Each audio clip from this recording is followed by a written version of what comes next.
안녕하십니까. 예민수의 경제토크 시작합니다. 오늘은 김지훈의 훈훈한 주식 김지훈 대표님과 반도체 얘기부터 시작하겠습니다. 어서 오십시오. 안녕하세요. 미중 간의 관세 협상이 시작되고 기대감이 있으면서 반도체가 드디어 움직이기 시작했는데 이제는 반도체가 가는 걸 우리 항상 단도체 기적으로 물어보잖아. 그죠? 네, 이제 반도체 시간이 왔냐? 아직은 아닐까 어떻게 보세요? 아직은 아니라고 보고 있습니다. 좋습니다. 결론부터 얘기하고 그죠? 주가가 조금 반등 보였다고 뭐 반도체 업황이 바뀌었다고 얘기하는 거는 조심스럽다. 좋습니다. 그러면 반도체 뭐 올 들어 흐름은 사실 지금까지는 안 좋잖아요. 그죠? 네, 흐름 수익률 체크부터 해볼게요. 예. 네. 지수가 그래도 굉장히 선방하고 있습니다. 오늘 5월 12일자 기준으로 한 코스피가 8%대. 코스피가 8%라고요? 네, 1월 달부터. 깜짝 놀랐잖아요. 1월 달부터 5월 달까지 8%고요. 누적입니다, 누적. 25년도 들어와서. 코스닥은 6%대. 요게 그래도 의미가 있는 게 홍콩 항생지수 다음입니다. 1월 달부터 누적으로. 근데 지금 반도체 평균 값이요. 2%입니다. 2.6%. 상당히 지수 평균도 안 되는 수준인 거죠. 그렇죠. 근데 그거는 방산조선이 열일했겠지 뭐. 네네, 맞습니다. 그렇죠? 예. 그 의미는 사실은 삼성전자 하이닉스가 전체 시총에서 차지하는 비중이 23%가 되는데 더 되죠. 더 되죠. 삼성전자에도 뭐 한 30% 그죠. 텐데 하이닉스랑 삼성전자 한 20%, 하이닉스 한 뭐 10% 정도 되니까 한 30% 되겠네요. 그런데 30%가 지금 한 축이 그렇게 잘 못하고 있잖아요. 그렇죠. 무너져 내리는데도 불구하고 8%대 지수 상승을 나타낸다는 거는 말씀하신 조선과 방산이 하드캐리했다. 네, 그렇게 보고 그러면 삼성전자 하이닉스가 나쁘면 그 밑단의 소부장 밸류체인이 다 나빠냐? 그건 또 아닙니다. 뭐 예를 들어 이수페타시스 같은 경우는 48% 상승률을 나타내고 있고요. TCK 같은 경우는 27%, 이오테크닉스 같은 경우는 동진세미캠 같은 경우는 38%, 솔브레인 같은 경우는 11%대, 그리고 뭐 DB하이텍 뭐 17%, HPSP 뭐 18%. 그러니까 전반적으로 소부장단에서는 오히려 삼성전자 하이닉스가 조금 부진하더라도 초과 상승을 나타내고 있다는 거고요. 그거보다 더 의미 있는 거는 최고점 대비 하락률입니다. 이 DD라는 거는 최고점 대비 하락률인데 최고점 대비 하락률이 48%입니다. 그러니까 여전히 뭐 반토막 난 수준이 넘쳐난다는 거고요. 그런데 전체적으로는 삼성전자 밸류체인과 하이닉스 밸류체인 단에서 또 수익률 비교를 해보면 하이닉스는 부진했지만 한미반도체를 제외하고는 하이닉스 밸류체인이 훨씬 좋았다. 수익률 단에서도 좋았고 평균 수익률도 높았다고 좀 말씀드리고, 전공정과 후공정이 있었는데 전공정, 후공정이 모두 부진했는데 최근에 일반 레거시 쪽에서 조금 그 악성재고 소진에 대한 얘기가 나오면서 전공정이 조금 더 먼저 빠르게 좀 움직이고 있다. 그런 흐름들을 보이고 있다는 거고요. 소재 부품 장비단에서는 아무래도 장비 업체들이 먼저 움직였는데 지금 이제 소재 업체 쪽, 뭐 예를 들어 뭐 솔브레인이라든지 그다음에 동진세미캠이라든지 이런 쪽으로 조금 순환매가 가고 있다. 소모품 단에 뭐 리노공업 이쪽으로도 조금 그 자금의 흐름이 조금 이동되고 있는 모습이 보이고요. 한미반도체가 재밌죠. 지금 SK 하이닉스한테 어떻게 보면 슈퍼 의지를 해서 지금 하이닉스랑 한미반도체랑 그런 갈등이 생기면서 주가가 상당히 좀 어려움을 겪었는데 그 위기를 이제 마이크론이라든지 다른 글로벌 고객사로 타겟팅을 하면서 한미반도체도 조금은 좀 살아나는 모습을 보이고 있습니다. 네. 자, 그럼 이제 수익률 체크했고요. 반도체 업황을 볼게요. 사실은 레거시 쪽에서 또 중국의 정책 이런 것들로 좀 올랐었는데 그래서 1분기 실적도 괜찮았죠, 그죠? 괜찮았는데 근데 AI 투자에 대한 우려들, 미중 간의 갈등 이런 것 때문에 이제 2분기가 걱정거리가 있는 거잖아요, 그죠? 예, 업황은 어떻게 봐야 돼요? 네, 정확합니다. 그러니까 저는 사실 미중 무역 분쟁보다 중요한 거는 AI가 결국 과잉 논란이냐, 거품 논란을 해소할 만큼의 수요가 뒷받침돼 주냐가 제일 중요한 것 같습니다. 일단은 레거시부터 먼저 말씀드리면 레거시는 철저하게 실수요 관점에서 소비자의 교체 주기가 급격하게 도래하면 레거시 IT 수요는 좋아질 수밖에 없는데 1분기에 다행인 거는 중국이 이구안신 때문에 일부 휴대폰이나 PC의 교체 수요가 있었습니다. 그래서 그게 실질적으로 재고 소진에 대한 사이클로 연결돼서 휴대폰이 가장 재고가 빠르게 좀 소진이 됐습니다. 특히나 우리나라 같은 경우는 갤럭시 S25가 상당히 잘 팔리면서 네. 휴대폰 단은 하드캐리를 했습니다. 그래서 모바일 단의 재고가 얼마까지 떨어졌냐면 약 6주에서 8주까지 떨어졌습니다. 거의 정상 재고 수준까지 떨어졌고요. 서버하고 PC는 아직 부진합니다. 서버하고 PC는 10주에서 12주입니다. 이것도 정상 재고 수준까지 떨어지려면 8주까지 떨어져야 됩니다. 그러니까 아직도 많은 그 시간이 남아 있다는 거고요. 기간이 필요하다는 거고요. 다만 이제 PC 같은 경우는 중국의 이구안신과 별도로 윈도우 10 교체 수요가 하반기부터는 본격적으로 좀 나올 것으로 예상을 하고 있습니다. 그러면 PC 쪽도 조금 돌아서는 게 아니냐 그렇게 보고 있고요. 전반적으로 메모리의 현물 가격이 반등세가 나오고 있다는 겁니다. 그런데 조심스러운 건 추세는 훨씬 더 올해 여러 분기 동안 조금 더 지켜봐야 될 거라고 보고요. 가장 그 저가형 모델이 DDR4 같은 경우가 16GB 기준으로 전월 대비 7.5%가 상승을 했습니다. 그리고 가장 하이엔드급인 DDR5 16GB가 4.1% 상승했습니다. 그러니까 전반적으로 한 평균 한 4%에서 5% 정도 전월 대비 D램 쪽에서 가격 상승이 있었다는 거고요. D램보다 훨씬 부진한 거는 이 저장 공간으로 많이 쓰는 낸드인데요. 낸드 같은 경우는 평균 상승 가격이 한 3% 조금 못 미치는 수준입니다. 그래서 낸드에서도 어찌됐든 D램과 낸드에서 모두 가격 상승이 나오는 거는 조금 긍정적으로 보고 있고요. AI 인프라 투자 관련된 기업들 그거의 수혜를 가장 많이 받고 있는 TSMC나 하이닉스 관련돼서 이제 그 빅테크들이 밝혔는데요. 빅테크들이 1분기 실적을 공통적으로 발표하면서 다행이라고 얘기하는 거는 AI 인프라 투자 관련돼서 아직 하드웨어에서 소프트웨어로 완전히 넘어간 게 아니기 때문에 네. 하드웨어의 이 투자 사이클이 끝나냐 안 끝나냐에 대한 상당히 초미의 관심사가 있는데 여전히 과잉 투자보다 과소 투자의 리스크가 더 크다. 그렇게 밝혔고요. 그래서 결론은 아직까지 AI 인프라 투자는 여전히 지속될 거다. 그래서 아마존, 메타, 구글, 마이크로소프트 모두 투자 계획을 1분기 실적 발표 때 축소하진 않았고요. 그중에 메타가 기존에 잡혀있던 계획보다 조금 더 초과 캐파 투자를 확장했습니다. 성장하는 쪽으로 포커스를 맞췄고요. 그리고 이제 반도체 가격과 더불어서 우려하는 이제 미국의 어떻게 보면 경기 둔화 우려와 미국의 기업 실적들 역시나 엔비디아를 포함한 빅테크 업체들의 실적 추정치는 저는 조금 더 수요단의 부진 때문에 하향 조정이 한 번 더 올 것이라고 보고 있기 때문에 그 부분 역시도 국내 삼성전자나 하이닉스에 어느 정도 실적단에 영향을 좀 미치지 않을까 좀 그렇게 보고 있습니다. 네. 지수는 결국 외국인이 삼성전자를 사줘야 그죠? 올라갈 수 있는 네. 구조이고요. 그렇게 보면 외국인들은 아직 안 움직이는데 삼성전자나 주요 기업들의 밸류로 보면 지금 어느 정도 받고 있어요. 그다음에 중요한 게 2분기 실적이란 말이에요. 그렇죠? 실적 전망은요. 네. 지금 하이닉스가 1분기가 비수기임에도 불구하고 7조 대 초반 굉장히 그렇죠. 호실적으로 기록을 했거든요. 그래서 1분기보다는 실적이 훨씬 나아질 거라고 보고 있습니다. 삼성전자, 하이닉스 모두. 지금 밸류에이션으로 봐도 하이닉스는 지금 5배가 안 되는 수준이거든요. 네. 엄청나게 싼 거고 삼성전자도 내년 포워드 PR을 땡겨오면 9배 정도니까 밸류에이션 부담은 없는 수준입니다. 그리고 그 밑단에 이제 많이 오른 한미반도체 같은 경우가 주가가 최근에 박살났는데 실적 전망치는 깨지지 않고 있거든요. 한미반도체 물론 이제 하이닉스랑 이제 이런 공방이나 분쟁이 어떻게 될지 모르겠지만 만약에 극단적으로 하이닉스가 뭐 한미반도체 장비를 다 빼라고 할 정도 상황이 오면은 뭐 실적이 급감하겠지만 지금 아직은 좀 더 추이는 지켜봐야 될 것 같은데 한미반도체 같은 경우도 밸류에이션이 50배가 넘어갔었거든요. 많게 이게 70배까지 갔었는데 네. 지금 내년 밸류로 보면 16배까지 떨어졌습니다. 합리적인 수준까지 떨어졌다고 보는 거죠. 그래서 지금 반도체 전반적으로 밸류 부담은 없으나 25년도 제가 시가총액 최소 1조 이상 되는 기업들 삼성전자부터 KC텍까지 평균값을 구해봤더니 16배고요.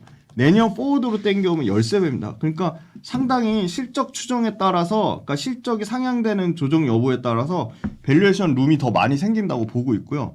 반도체 업체들 이제 전반적으로 실적을 보면 하이닉스가 올해 예상되는 영업이익만 54% 증가를 예상하고 있습니다. 이게 아직 2분기 어닝 서프라이즈 안 나왔기 때문에 오히려 더 여기서 추가 상향 조정의 여지가 있다고 보는 거고요.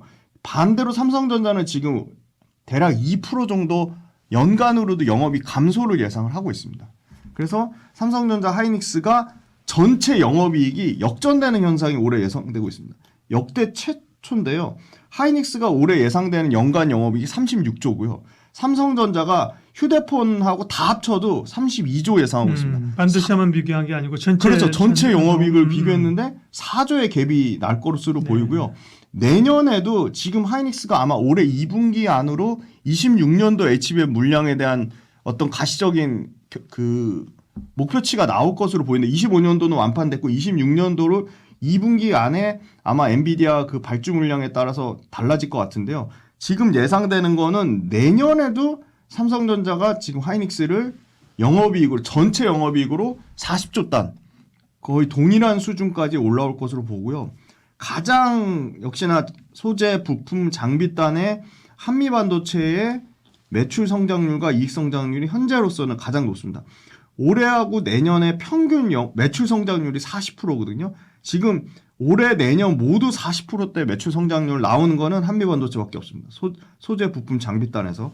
그 다음에 영업이익단에서는 한미반도체가 현재 올해는 66%대, 내년에 40%대 영업이익을 예상해서 영업이익 평균값도 50%가 넘는다고 보고 있기 때문에 소부장단에서는 한미반도체 실적 증가폭이 가장 크다고 보고 있고요. 그 다음에 의외로 사람들의 별로 관심은 없는데 최근에 견조하게 주가가 올라오는 게 이 원자 계측 장비 쪽에 파크 시스템즈입니다. 이게 그냥 꾸준히 오늘 기사가 났더라고요. 재미난 기사. 이게 8,000원대부터 30만 원대까지 그러니까 30배인가요? 40배인가요? 거의 40배 가까이 올랐다고 기사가 나왔는데 꾸준히 계속 우상향한 정말 뭐 5손가락 안에 꼽는 종목 중에 하나인데 이 회사가 그 뒷배경에는 한 번도 역성장 없이 꾸준히 연평균 20%대의 매출 성장과 30%대의 영업이익 성장을 기록하고 있는데 역시나 파크 시스템즈도 올해 매출 성장률 25%대, 내년에도 영업이익 성장률 30% 이상을 보고 있습니다. 네, 반도체 관련된 기업들 쭉 언급해 주셨는데요. 그러면 지금 시점에서 관심 종목은 뭐예요? 삼성전자, 하이닉스, 소부장? 네. 뭐 아까 저 파크 시스템도 말씀하셨습니다만 탑픽 종목 얘기해 주세요. 네, 탑픽은 이수페타시스입니다. 이수페타시스. 네. 이유는요? 네, 너무 재밌습니다. 이수페타시스는 사실은 삼성전자 하이닉스하고는 그렇게 크게 연관이 없고요. 엔비디아한테 철저히 달려있다. 그렇죠, 예. 엔비디아한테 직납받는 구조입니다. 근데 엔비디아 그냥 심플하게 말씀드리면 엔비디아가 주문을 주려고 해도 이수페타시스 캐파가 다 차가지고 주문을 못 받는 상황입니다. 근데 엔비디아만 끝이면 모르겠는데 다른 빅테크 회사들도 엄청나게 이수페타시스의 초고다층 적층 기판을 받고 싶어 합니다. 네. 그런데 하반기에 드디어 이수페타시스도 1,500억 투자한 캐파를 늘린 게 이제 본격적으로 그 캐파 투자 늘린 부분이 이제 매출에 반영될 것으로 보입니다. 그러면 이수페타시스는 내년 이제 정상적으로 신규로 1,500억 투자 들어간 게 완전히 풀 캐파로 돌아간다고 치면 1조 1,000억 정도의 캐파를 보유하게 됩니다. 그래서 이수페타시스가 일단은 빅테크가 어떻게 보면 번호표들이 대기하고 있다. 그래서 엔비디아 최대 수혜주인데 엔비디아 올해 연간으로 이수페타시스에 예상되는 매출만 한 6,500억대를 예상하고 있습니다. 그러니까 분기별로 100%씩 매출이 성장하고 있습니다. 그래서 그걸 뭘로 확인할 수 있냐면 이수페타시스의 월별 주문량이 보면 회사 캐파는 650억인데 월별 주문량이 800억대를 초과하고 있습니다. 그래서 굉장히 지금 그 엔비디아의 최대 수혜를 누리고 있다는 거고요. 두 번째는 구조적으로 중국에 공장 갖고 있는 MLB 기판 업체들이 대부분 대만 업체인데요. 네. 대만 업체들을 미국이 지금 때리기 시작했습니다. 그런데 심지어 그 대만 업체들이 이수페타시스처럼 공격적으로 캐파 증설을 하고 있지 않고 있습니다. 그래서 MLB 기판의 쇼티지 현상이 나오고 있습니다. 그리고 마지막으로 지금 엄청나게 이 서버와 데이터 센터 간의 이 데이터 전송 속도를 빠르게 하려면 굉장히 전송 손실이나 그런 문제가 많이 발생합니다. 그래서 초고 유전율의 이 데이터 센터를 하기 위한 그 안에 들어가는 동박 적층 기판부터 MLB 기판 모두 최신 기술이 적용된 HDI 기술이 적용된 기판을 써야 되는데 그 기판을 만들 수 있는 공급업체도 상당히 제한적인데 이수페타시스가 그 초고다층 적층 기판을 막 공급하기 시작했고 그거를 기판을 받아가는 빅테크 업체 쪽에서 1.5배, 2배 이상의 가격을 웃돈 주고 지금 사가는 상황이다. 그래서 수요 공급이 굉장히 쇼티지 상황이 나올 거로 보고 있고 문제가 많았습니다. 이 회사가 JEO를 인수한다고 해가지고 네. 유상증자를 뭐 5,500억 맞아요. 규모로 하다가 지금 2,300억대로 대폭 절반 줄였고 JEO 인수는 철회가 됐습니다. 그래서 결론적으로는 철저하게 이 AI 사이클에 맞는 그 MLB 기판의 쇼티지에 좀 집중하자 그렇게 말씀드리겠습니다. 네, 이수페타시스를 관심주로 말씀을 해주셨어요.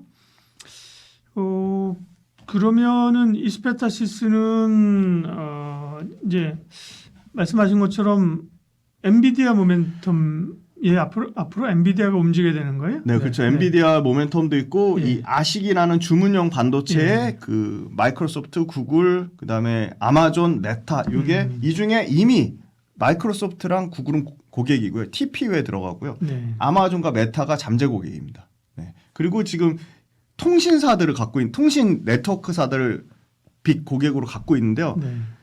미국의 탑5 안에 드는 아리스타 네트워크가 주 고객입니다. 근데 아리스타 네트워크가 지금 400기가의 스위치에서 800기가 스위치로 받으면서 가격이 2배 떴는데 400기가 스위치에서 800기가 스위치로 바뀐 지가 이제 막 초입 구간입니다. 작년 말부터 막 바뀌기 시작해가지고 원래는 AI 빅테크보다 이 통신 네트워크 장비 쪽에 마진이 훨씬 좋습니다. 그러니까 투트랙으로 지금 가고 있습니다.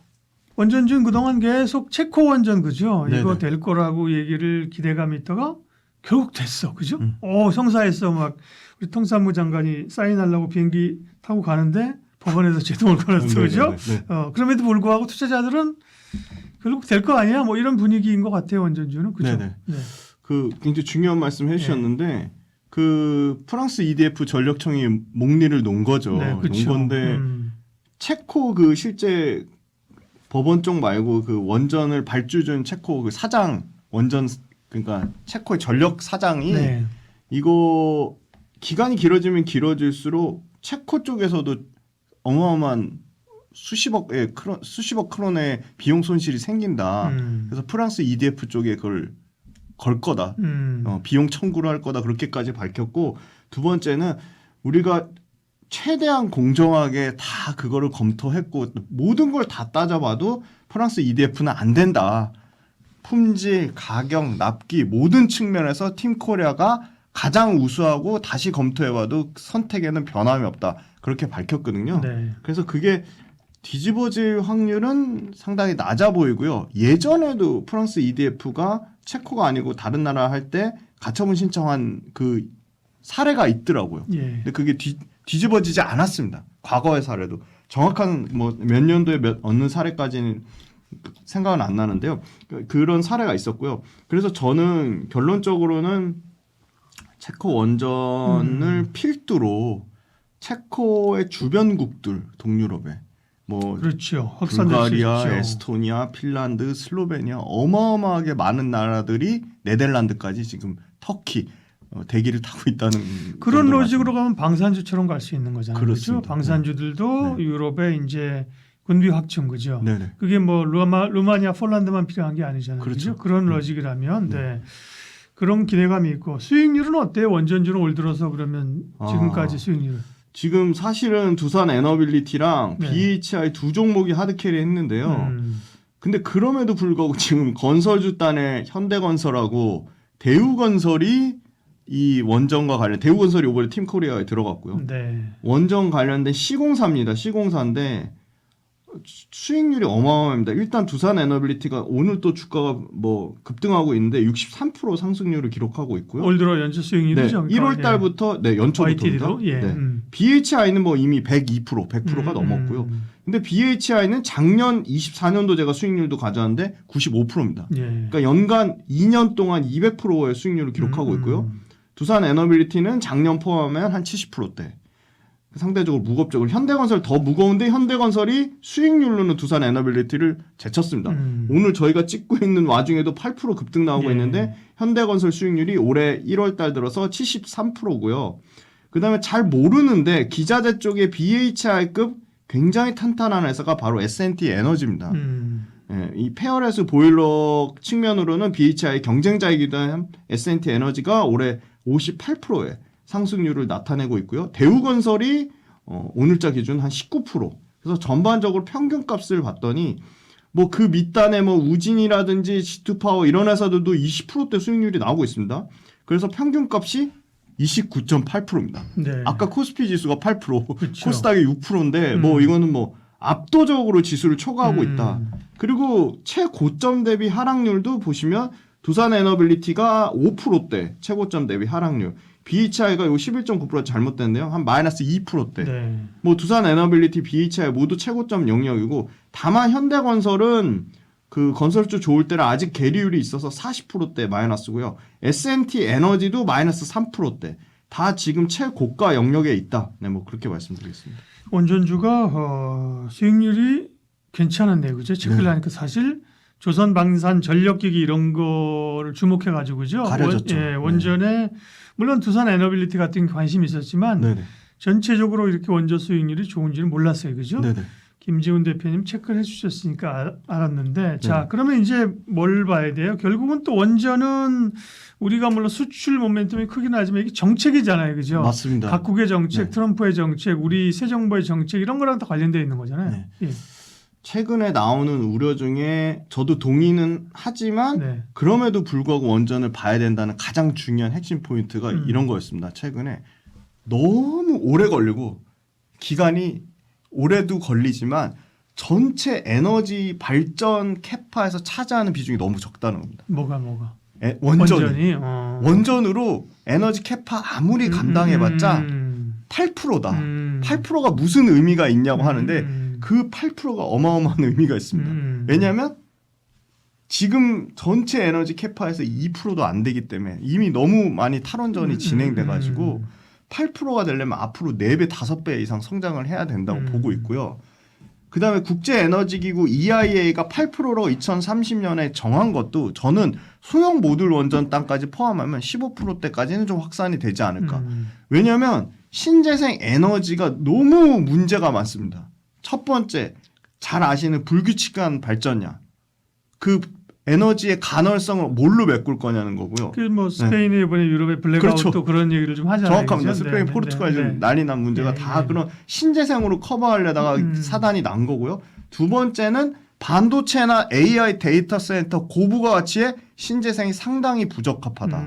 세 번째는 송배전망 확장하는 것도 어마어마한 비용이 들어가고 ESS 에너지 저장 장치까지 있어야 되니까 신재생으로 끝나는 게 아니라 다른 부수적인 것들이 또 많이 필요하다는 겁니다. 상당한 비율을 야기를 한다는 거고요. 충격적인 거는 중국이 이번에 원전 10기 하는데 40조를 투자한다고 했거든요. 중국은 원전 많아요. 네. 예. 한 기당 4조면요. 비용 코스트 다운을 엄청나게 시킨 겁니다.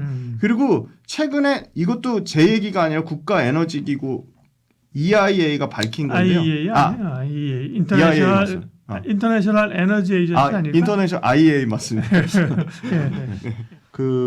네, 정확히 IEA에 따르면 네. 원전이 LCOE라고 합니다. 발전 균등화 평균 비용. 그게 낮습니다.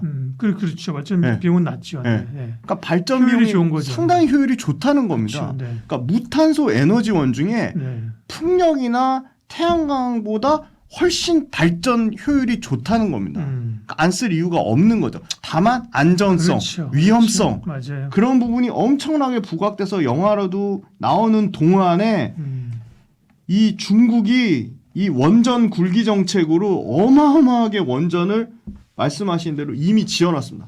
중국이야. 다른데 다 탈원전하는 동안에. 중국이 안전이고 뭐고 상관없지 뭐 네. 그죠. 그냥 효율만 좋으면 때려 짓는 거니까. 아니 그래가지고요. 지금 네. 미국을 제외한 네. 미국 1등 뭐 122기가 122기가 아니에요. 122기. 122기를 제외한 원전의 탑티어라고 할 수 있는 영국, 프랑스, 우리나라 뭐 다 일본 뭐 다 합친 거보다 중국이 더 많습니다. 그걸 따라가려면 또 엄청나게 또 많이 지어야 됩니다. 그런데 기술력으로는 중국이 떨어졌는데 기술력도 상당 수준으로 올라왔습니다. 그래서 그걸 누르기 위해서 미국에서 발빠르게 소형 모듈 원전 SMR을 신규 원전의 성장 동력으로 키운 겁니다. 그러니까 결론적으로 얘기하면 그래 좋아. 전체 에너지원에서 원전이 차지하는 비중이 낮지만 그 차지하는 낮은 에너지원조차도 지금 엄청나게 키워야 된다는 거고요. 중국이 다른 나라 전부 탈원전하고 원전 폐쇄하는 동안에 급격하게 성장해서 지금 프랑스, 영국, 뭐 일본, 우리나라, 동유럽 국가들이 다 합심해가지고 중국 못지않게 지금 원전을 정책적으로 키우려고 하고 있다. 그 다음에 안전성이나 위험성을 제외하고는 가장 발전 효율이 높으면서 무탄소 에너지원으로 국제에너지기구에서 이미 인정을 받았다. 예.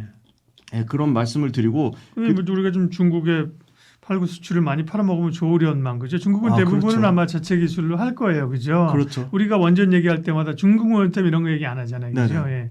그런 게 조금 아쉬움은 있지만. 네. 네, 그리고 또 우리나라 정부 정책적으로 상당히 아쉬운 거 지난 과거 정부에서 그렇죠. 탈원전으로 탈원전이었죠. 원전을 다 망가뜨려 놨는데 그렇죠. 이제 또 거의 뭐 유력 대선 후보도 민주당이 강령 민주당이 가면 탈원전으로 갈까봐 그 부분 그렇죠. 그거는 국가적인 에너지 손실이거든요. 그러니까 전체 글로벌 에너지 메가 트렌드를 역행하는 정책을 좀 하지 않기를 좀 간절히 바라고요.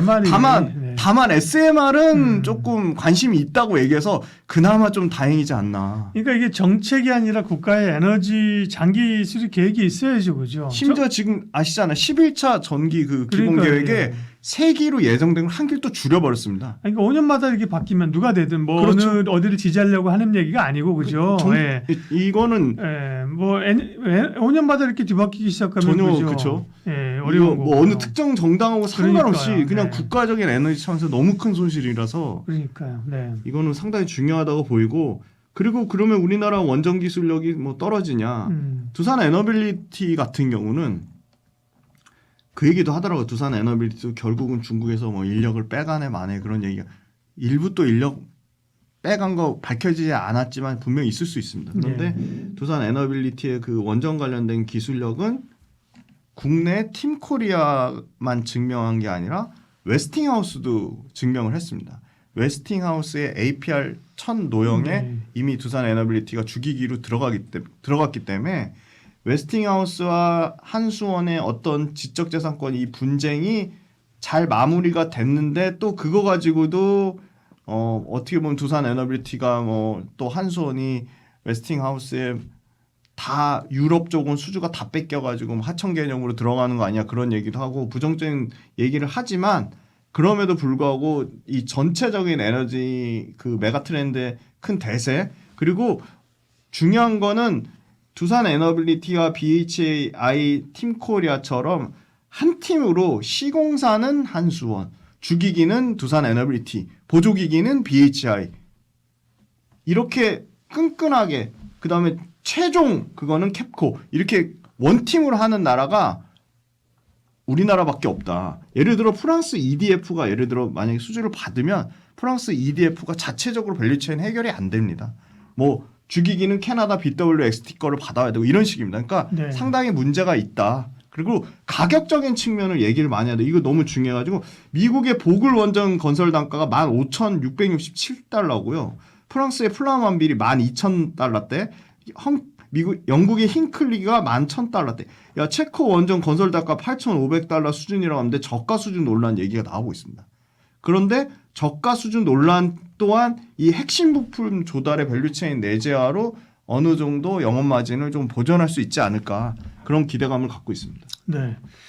자, 근데 이제 문제라기보다 이제 생각해봐야 될 게 주가가 많이 오른 걸 확인했잖아요. 네, 그렇죠? 네, 맞습니다. 그리고 특정 사실 골고루 온 게 아니라 몇 개 종목이 그렇습니다. 사실 여기도 하드캐리 했거든요. 네, 네, 네. 그들 종목은 사실 밸류가 좀 부담되지 않을까 생각이 네. 되는데. 그렇습니다. 그래서 네. 또 마침 또 두산에너빌리티가 1분기 실적이 영업이익 60% 이상 까지면서 예. 실적이 굉장히 나빴거든요. 그래서 더 그런 우려감을 키웠습니다. 두산에너빌리티 한번 저희가 밸류 한번 보면 지금 오늘 또 주가가 또 7%대 급등하는 바람에 PER이 현재 기준 50배까지 올라왔거든요. 네. 내년 기준으로 치면 30배 중반까지 떨어지고요.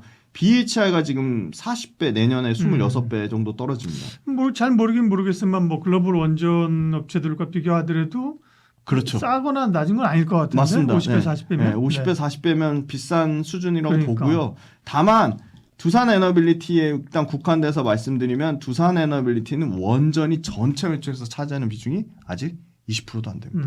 그 말은 무슨 말이냐면 기존의 저가의 일반 화력발전, 복합화력발전, 담수, 네. 담수화 프로젝트, 그다음에 기존 석탄 화력발전 요게 저마진으로 계속 지금 저마진 수주를 계속 떨구는 과정 중에 있습니다. 그러면 초대형 원전, 소형 SMR 원전이 본격적인 실적이 반영되면 그거는 당연히 석탄 화력 발전이나 복합 화력 발전보다는 마진이 좋거든요. 그러니까 그게 언제 반영되는 시점을 보면 빨라야 올해 하반기, 본격적으로 반영되는 거는 26년, 27년을 보고 있기 때문에 실적은 계속 개선된다. 그래서 영업이익단에서도 아마 1분기 실적 박살 났지만 그래도 두산에너빌리티가 올해는 그래도 1조대 영업이익 기록할 것으로 보이고요. 이게 이제 40%씩 커질 것으로 보입니다. 내년에 26년도에 1조 4천억대, 27년에 한 2조대 그렇게 영업이익 보고 있기 때문에 계속 영업이익은 좀 드라마틱하게 개선될 것으로 보고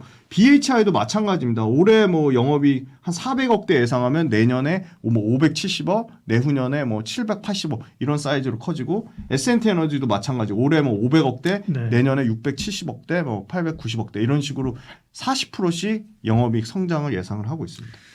자, 그러면 이제 우리가 또 원전주 가운데 지금 어떤 주식에 투자할 것이냐. 네, 그게 관심이잖아요. 관심주는요. 탑픽은. 네, 일단은 두산에너빌리티가 탑픽인데 두산에너빌리티를 지금 관점에서 절대 매수매도 추천은 아닙니다. 매수매도 추천은 아닌데 저는 이제 두산에너빌리티도 일단 기본적으로 증권사 목표가가 상향 조정하는 레포트들이 좀 다수 나올 것으로 예상이 됩니다. 제가 예를 들어 하나 에어로스페이스도 그 유상증자 그 정정 발표 나니까 바로 기다렸다는 듯이 뭐 100만 원 이상의 레포트가 쏟아져 나왔거든요. 130인가 뭐 네, 130만 원까지 있어요. 나왔습니다. 예. 그것뿐만이 아니고 삼양식품도 실적 발표 전까지는 100만 원 초반대였는데 삼양식품도 이제 실적 발표 어닝 서프라이즈 나오니까 뭐 130만 원대 초가 나오는 것처럼 두산에너빌리티도 이제 5만 원대 이상 목표가가 나오지 않을까 그런 예상을 하고 있고요. 현재 가장 높은 거는 4만 원대 목표가가 있습니다. 4만 원대 목표가가 있는데 두산에너빌리티가 일단 중요한 거는 펀더멘탈이 저마진의 복합화력이나 석탄화력 발전에서 이제 원전, 대형 원전, 가스터빈 요 핵심 가스터빈 같은 경우는 마진율이 20%대가 나오거든요. 근데 가스터빈은 전혀 부각이 안 돼서 가스터빈만 먼저 두산에너빌리티 짧게 말씀드리면 가스터빈을 글로벌로 공급할 수 있는 회사가 7개밖에 없습니다. 근데 러시아 업체를 제외하면 이제 6개로 줄어들고요. 그런데 기존에 맡겼던 글로벌 탑티어죠. 보니까 여기도 주가가 전부 신고가입니다. GE 버너바가 있고요. 지멘스가 있고요. 미쯔비시 중공업 있습니다. 요 세 개는 이미 28년도까지 가스터빈 조선소 도크 차듯이 물량이 다 찼습니다. 그러니까 받을 수가 없어요. 그래가지고 미국의 데이터 센터 고객들이 후발주자인 두산 가스터빈에 엄청난 관심을 갖고 있습니다. 그런데 미국의 데이터 센터가 지금 현재 27년까지 남부에서 2기가와트, 중서부에서 2.5기가와트, 추가적으로 최대 맥스 8기가와트까지 데이터 센터를 지을 것으로 예상하고 있기 때문에 가스터빈이 미국만 해도 지금 엄청나게 부족한 상황이다. 그래서 고객들이 GE 버너바나 지멘스급에서 레퍼런스를 눈높이를 낮추고 있습니다. 그래서 거기에 신규로 두산에너빌리티가 진입할 가능성이 있다고 보고 있고요. 또 재미난 거는 두산에너빌리티가 갖고 있는 자회사들이 있습니다. 두산 밥캐, 두산 퓨얼셀, 뭐 두산건설, 큐벡스 이런 자회사들의 모든 합산 가치를 다 더해봤더니 제가 엄청 보수적으로 이걸 할인율을 70%로 줘봤거든요. 네. 그러니까 실제 가치는 30%만 반영을 한 거죠. 모든 자회사의 지분 가치만 1조 5천억이 넘습니다. 70% 할인했을 때 1조 5천억이라면 예를 들어 나는 50%만 할인하겠다고 하면 이 지분 가치는 2조 7천억이 넘을 겁니다. 그러면 두산에너빌리티 현재 시가총액이 두산에너빌리티의 시총이 얼마나 될까요? 네, 한 18조 정도 됩니다. 네네. 네, 18조 중에 자회사 지분 가치만 뭐 2조에서 한 3조 정도 잡으니까 15조를 이제 순수하게 원전으로 봐야 되는데 15조인데 이제 연간으로 영업이익이 이제 1조 5천억씩 난다고 하면 15조를 1조 5천억을 PR을 보면 10배 그렇죠. 초중반은 확 떨어집니다. 네. 네. 그럼 그렇게 보는 게 자회사들의 지분 가치를 다 빼고 보는 게 좀 더 합리적이지 않을까. 오케이. 네. 두산에너빌리티에 대해서 김지훈 대표 이 연사 힘주어서 네네. 강력히 얘기를 하셨고 한 종목 더 얘기해도 한 종목 됩니까? 더 있어요. 네. 아이, 그럼요. 네. 아무래도 두산에너빌리티가 너무 비싸고 부담된다 네. 해서 밸류에이션 부담이 없는 현대건설을 가져왔습니다. 무슨 건설주냐 하는데 네. 현대건설은 원전을 빼고 말할 수가 없습니다. 현대건설은 체코하고는 상관이 없고요. 네. 지금 5개의 나라의 모멘텀을 갖고 있습니다. 음. 네, 불가리아 코줄로드이 원전 지금 7, 8호기가 지금 대기하고 있고요. 네. 슬로베니아가 있습니다. 그 다음에 핀란드가 있습니다. 그렇군요. 주로 그럼 약간, 엄청나게 약간 많습니다. 중동 쪽일까 네. 했더니 그렇지 않네. 네. 유럽 그다음에 쪽이네. 영국에 지금 원전 프로젝트에 또 들어가 있습니다. 그러니까 체코가 있는 게 아니라 슬로베니아, 핀란드, 그다음에 영국, 불가리아 이렇게 지금 돼 있거든요. 그래서 지금 시공사로 들어가는 겁니다. EPC 업체로 들어가는 건데 현대건설 같은 경우는 대형 원전부터 소형 SMR 원전까지 다 올 시공사를 다 할 수 있는 지금 능력이 됩니다. 그래서 그런 부분이 실제 매출에 언제 반영될 거냐? 현대건설 역시도 실제 반영되는 매출은 26년 이후라고 보고 있습니다. 그래서 현대건설에 한번 숫자를 봤더니 올해 굉장히 일단 이익단에서 드라마틱하게 개선됩니다. 그러니까 올해 1조 흑자 전환 예상을 하고요. 내년에는 1조 한 3천억, 27년에는 1조 8천억에서 1조 9천억 정도 이익 사이즈를 보고요. 다만 아직도 이 국내 주택 경기 관련된 부분에 있어서 매출이 저마진의 매출 잡히는 부분을 완전히 다 털지를 못했습니다. 심지어 미분양 물량도 좀 일부 있습니다. 네. 그래서 그런 부분이 다 손실을 다 떨고서 매출이 증가하는 국면은 올해는 좀 어렵고 26년 하반기라고 보고 있기 때문에 26년도 단에서부터는 현대건설이 매출 단에서도 성장하지 않을까 네. 그렇게 보고 있고요. 건설주 요새 재미난 게 소형주택 있잖아요. 실버타운인데 네. 1인 실버타운 세대. 네, 예. 네. 모듈 네네. 모듈 형태. 네. 그게 지금 폭증하고 있습니다. 그리고 두 번째는 59타입 미만 소형주택. 그러니까 평수로 치면 20평대 이하. 그게 지금 전국적으로 20평대 미만 분양받는 게 전국 청약 경쟁률이 네. 30대 1이 넘는다고 합니다. 그거랑 현대건설이랑 무슨 상관이 있어요? 그걸 가장 먼저 지금 은평구에 그걸 지금 하고 있는 게 현대건설이 지금 한 2,000세대 넘는 그거를 지금 짓고 있습니다. 그게 조립식으로 갖다 붙이는 거 아니에요? 모듈식이겠죠. 네. 네. 그게 있고요. 그다음에 AI 데이터 센터도 건설사가 짓습니다. 그 탑티어가 현대건설입니다. 물론 경쟁사 GS건설이 있는데 현대건설은 이미 시화에 그거를 정부 지원받는 거기에 7천억 정도 사이즈로 수주를 받았는데 최근에 또 추가 수주를 받았습니다. 8,500억 정도로 데이터 센터 추가 수주를 받았다. 근데 이 데이터 센터가 좋은 게요. 한 번 건설하고 끝나는 게 아니라 거기 들어가는 운영 관련된 수익을 현대건설이 가져간다. 그렇게 보고 있습니다. 화장품은 사실 좀 주목을 끌었습니다. 그렇죠? 뭐 관세에도 불구하고 워낙 화장품이 잘 되니까 그 대형주도 좀 살아나고 네네. 무엇보다 뭐 ODM 업체들 그죠? 잘 갔는데 네네. 의료기기가 요즘 움직입니다. 미용기기는 뭐 어떤 이유예요? 네. 화장품을 일단 같이 묶어서 보시면 좋을 것 같아요. K-뷰티란 큰 네. 틀에서 묶어보시면 좋을 것 같고 글로벌 수출 다변화에 어떻게 보면 초입 구간을 살짝 넘어서 이제 폭풍 성장하는 목전에 와 있다. 저는 그렇게 보고 있고요. 두 번째는 사람들이 아직 관심이 별로 없다. 그게 오히려 투자자 입장에서는 기회가 될 수도 있겠다. 그러면 야 주가 많이 올라왔으니까 밸류 부담이 있는 거냐? 주가 올라온 거 못지않게 실적이 어마어마하게 주가 상승 속도를 실적의 상승 속도로 덮고 있습니다. 근데 주가는 올라오는데 실적이 못 따라오면 언제든 박살날 수 있는데 그렇죠. 주가 올라오는 것보다 어떤 기업들은 실적이 더 빠르게 올라가니까 주가가 실적 올라가는 속도를 못 잡고 있습니다. 그다음에 세 번째는 이게 굉장한 가성비로 그러니까 최근에 그 우리나라 관광 그 트렌드 들어오는 관광 트렌드가 뭔지 아십니까? 들어오는 건가? 네. 외국에서 우리나라 들어오는 관광의 트렌드. 알 것 한 글자로. 알 것 네. 같은데 이게 단어를 표현을 못 하겠네. 의료 관광. 정확합니다. 네. 네. 맞습니다. 네. 의료 관광입니다. 네. 의료 관광. 네. 아 기억이 났어. 아 그러니까 의료 관광. 네. 아니 그러니까 뭐 박사님은 피부가 좋으셔서 관심 없을 수도 있는데 네. 그냥 강남만 나가봐도요. 네. 전부 이거 붕대 둘러쓴 사람들 천지입니다. 네. 그리고 강남이요. 마스크 쓰고 마스크하고 붕대 둘러쓰고. 네. 하여튼 눈도 이상하고 코도 이상해요. 네, 네. 외국인들 보면. 좀비들 아니야? 네, 그러니까 뭐 다 뭐 수술을 뭔가 네. 어디선가 그렇죠. 시술을 받고 돌아다니는 거거든요. 좀비처럼. 근데 그게 심각할 정도로 확산세가 어마어마하다는 겁니다. 그러니까 강남의 이 가성비를 바탕으로 한 피부과 성형외과들이요. 그냥 이제 체인화됐습니다. 체인점처럼. 뭐 하나 프랜차이즈 잘 되면 우후죽순으로 생기는 것처럼 강남의 성형외과 피부과가 체인화됐거든요. 근데 그거를 국내 소비자가 땡겨준 게 아니라 외국인 소비자가 땡겨준 겁니다. 그래서 피부과 성형외과가 더 많이 모여지고 있고 한 번 와서 쓰는 평균 금액이 얼마인 줄 아세요? 한국 돈으로. 한국 돈으로 자, 얘기하지 마세요. 평균 금액. 알아보니까 네네. 우리 돈으로 얘기하면 외국인들이 와서 쓴다. 생각보다 어마어마하게 그러니까 얘기하지 말아봐요. 네네네. 얼마일까? 맞춰보십시오.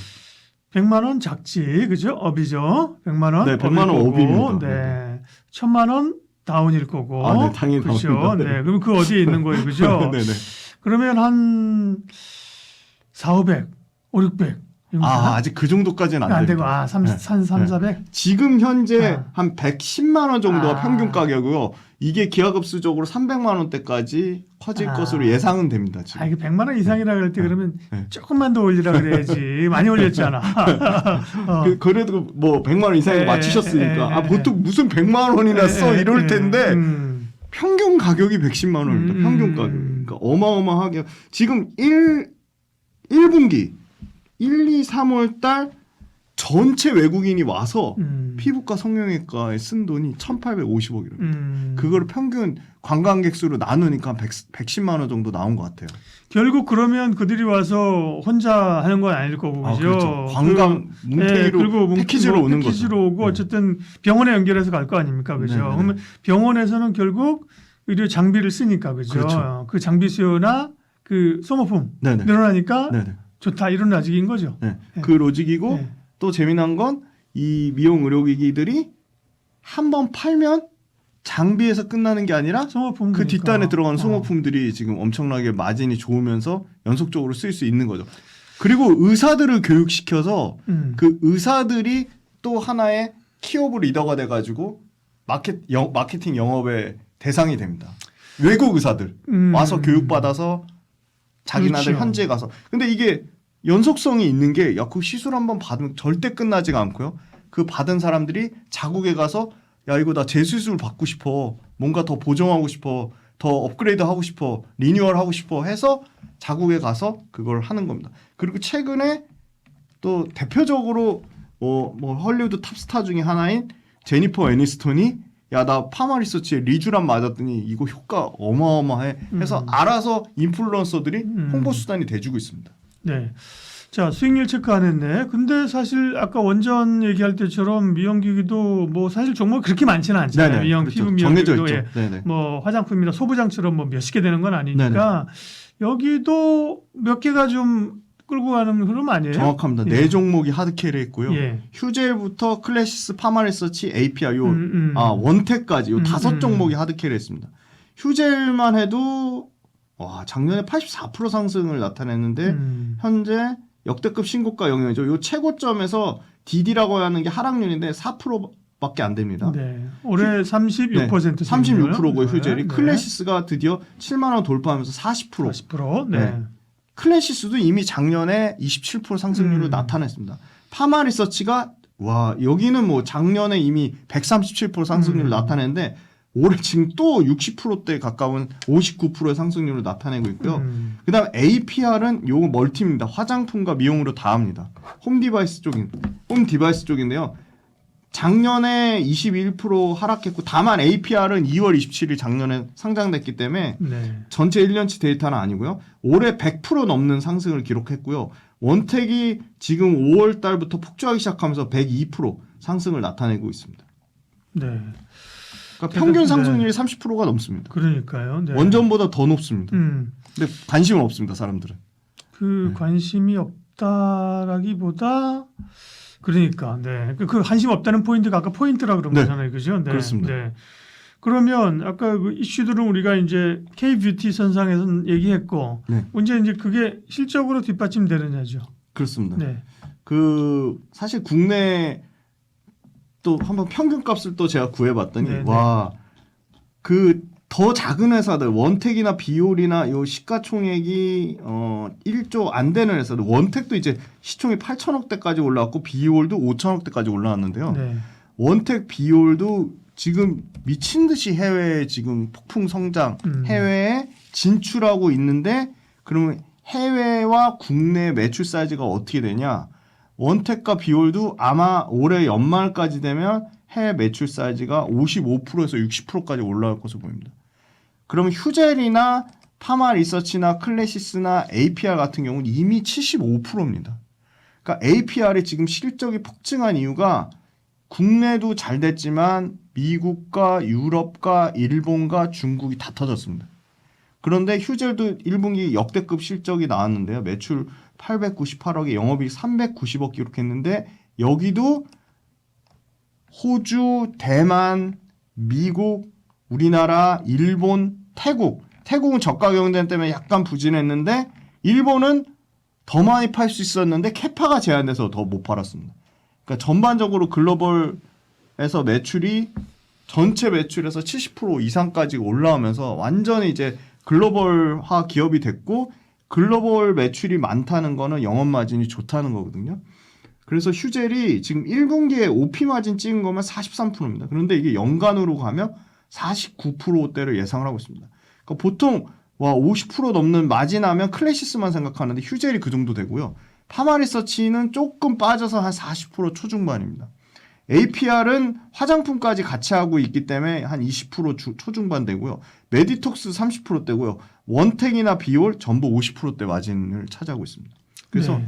글로벌로 초입 국면에 있는데 국가가 다양화되고 있다는 거고요. 그래서 이 미용의료 업체들의 최종 목적지는 미국입니다. 그래서 전부 원택이든 비올이든 휴젤이든 클래시스든 파마리서치든 미국 진출하려고 하는데 휴젤은 이미 미국의 FDA 승인 받아가지고요. 이 레티보가요. 가장 빨리 받은 거는 대웅제약의 에볼루스가 제일 먼저 받아서 지금 폭풍 성장하고 있는데 그 뒤따라서 휴젤이 들어가는데 휴젤이 아마 2%만 미국 전체 시장의 2%만 차지해도 전체 매출은 미국에서 한 2,600억대. 그래서 이게 휴젤이 장기 그림으로 2030년까지 만약에 2%에서 4%, 6% 시장 장악한다고 하면 2천억대 사이즈가 아니라 최대 맥스는 6천억에서 8천억 사이즈까지도 커지지 않겠냐. 그렇게 보고 있는 게 이 보톡스가요. 압도적으로 이 엘러간이라는 사가 자기 그렇죠. 고유명사거든요. ABB가 갖고 있죠. 근데 이 엘러간의 1분기 실적이 나왔는데요. 매출이 25%가 박살이 났습니다. 그 말은 보톡스를 안 맞아서 ABB의 엘러간이 박살난 게 아니고 국내 저가 업체들한테 중저가한테 계속 시장 마켓을 뺏기고 있다는 겁니다. 그 틈 타서 대웅제약이 가장 빠르게 에볼루스를 치고 들어갔고 후발주자로 휴젤이 이제 들어간다는 겁니다. 네. 이 미용이나 의료 기기 쪽은 저도 보면 좋은 게 꾸준히 올라요, 그죠? 그렇습니다. 사실은 뭐 방산 조선망 같은 것도 가다 한 번씩 덜커덩거리거든요. 네네. 근데 저도 옛날에 휴젤 보고 이 주식은 뭐지? 계속 올라가더라고요, 그죠? 보시면 선수들 중에 선수들이 가장 좋아하는 주식입니다. 네. 선수들의 선수로 하면 야구 PF 사모펀드. 야구 선수? 아니 축구 야구 선수 아니고요. 그 PF 있잖아요. 사모펀드, 투자자 조합, 벤처캐피탈 이런 회사들이 가장 좋아하는 산업 중에 하나가 미용을입니다. 세 가지를 꼽습니다. 마진 높지, 그죠? 그렇죠. 네, 성장성, 수익성, 안정성 네, 다 갖춰서 실적 따라오면서 밸류 네. 그죠? 낮춰주지. 그런 점에서 보면은 밸류는 어때요 지금? 네. 그래서 지금 그 밸류에이션을 또 네. 봤더니 주가 올라가는 속도보다 밸류에이션 개선되는 속도가 더 빠릅니다. 그러니까 실적이 만큼 네. 좋아지니까 그죠? 휴젤 지금 내년 포 20배밖에 안 됩니다. 아, 그러게. 심정적으로는 그렇게 올라왔으면 40배 정도 될 것 40배 같은데. 될 것 같은데 20배고요? 예. APR은 17배입니다. 아. 근데 여기는 이제 화장품이 섞였으니까 순수하게 보기 어렵고 파마리서치가 제일 지금 비싼데 내년 기준 26배, 올해 기준 33배입니다. 아, 대체로 밸류도 좋네요. 그죠? 네네. 실적이 좋으니까 그죠? 주가 올라도. 그렇습니다. 자, 네. 말씀하시죠. 그러면 실적 한번 미용과 볼까요? 네? 실적 한번 빠르게 볼까요? 실적 네, 좋아요. 휴젤이 지금 올해 이제 4,500억 매출 사이즈인데 이익이 2,200억 사이즈랍니다. 그러니까 이게 숫자가 뭐, 아름답죠? 예, 클래시스가 올해 한 3,500억 사이즈 이익이 1,700억대. 예. 그다음에 파마리서치가 올해 한 4,500억 사이즈에 이익이 한 1,700억대. 그나마 파마리서치가 이익 떨어진다고 그러니까요. 하는데 39% 41% 그러니까 이렇습니다. 사실 보톡스 이런 거 사실은 뭐 봉이 김선달이지 뭐 네네. 그렇잖아요. 네. 지금 파마리서치의 리쥬란 그 연어의 네. 정소에서 만드는 거지. 그 원가가 얼마나 되겠습니까? 그러게요. 네. 자, 어마어마하죠. 그러니까 매력 있고 말씀하신 것처럼 PEF 같은 데서 아예 뭐 기업을 그냥 통째로 그죠. 사서 자꾸 상장 폐지 시킵니다. 그러니까요. 지금 최근에 맞아요. 엊그제 휴젤 뭐 상장 폐지 얘기도 또 막 나오고 그러니까요. 있습니다. 그런 구조로 그냥 굳이 뭐 사서 이익 내는 게 나으니까 그죠. 그렇습니다. 그런 구조입니다. 그러면 미용과 의료기기에서의 탑픽을 보죠. 네, 휴젤입니다. 휴젤. 네. 휴젤 뭐 APR 궁금하실 텐데 APR도 시간이 나면 또 좀 말씀드릴게요. 일단 실적이 뒷받침돼주고요. 그냥 분기별로 그냥 모멘텀이 계속 대기하고 있다. 2분기는 이 레티보가 이제 미국에서 이제 폭증할 딱 초입 단계 매출 레버리지의 초입 단계. 2분기는 이제 미국 모멘텀을 보고요. 이미 벌써 파트너사 베네브가 약 5,000개 계정을 통해서 초기 침투 속도를 경쟁사죠. 대웅제약의 이제 에벌루스 정도 사이즈까지는 이미 올려놨다는 거고요. 다만 이건 있습니다. 미국 베네브사가 아마 관세를 영향을 받을 거로 좀 보입니다. 의약품 관세 때문에 지금 바이오주가 최근에 아주 급격하게 하락을 하고 있는데 이 베네브가 아마 그 관세 관련된 비용 부담을 아마 떠안을 것 같아요. 근데 아직 도입이 되더라도 전반적인 업계 전반이 공통적으로 동일 조건으로 반영되기 때문에 휴젤이 받는 실적은 우려와는 다르게 좀 제한적이라고 보고 있고요. 중국이 또 모멘텀인데요. 중국의 사완제약이 파트너사인데 에스테틱 사업부가 지금 말 그대로 엄청나게 고속 성장을 하고 있습니다. 이미 재고를 다 지금 완료됐습니다. 재고 조정이 완료돼서 분기별로 실적 성장하는 흐름만 보고 있고요. 3분기에는 브라질의 모멘텀이 있습니다. 브라질 선적이 시작이 되고요. 또 뭐가 있냐? 3분기에 지금 새로 신규 공장 증설한 3공장이 풀캐파로 아마 3분기부터 돌아갈 것으로 예상이 됩니다. 그러면 3공장 완료되면 글로벌 전체 미국, 유럽, 중국, 일본, 동남아시아 전체 캐파를 다 충분히 확보할 수 있는 수준이다. 그렇게 보고요. 여기도 지금 그 온라인, 오프라인 전부 타겟으로 하고 있습니다. 화장품하고 약간 구조가 비슷해요.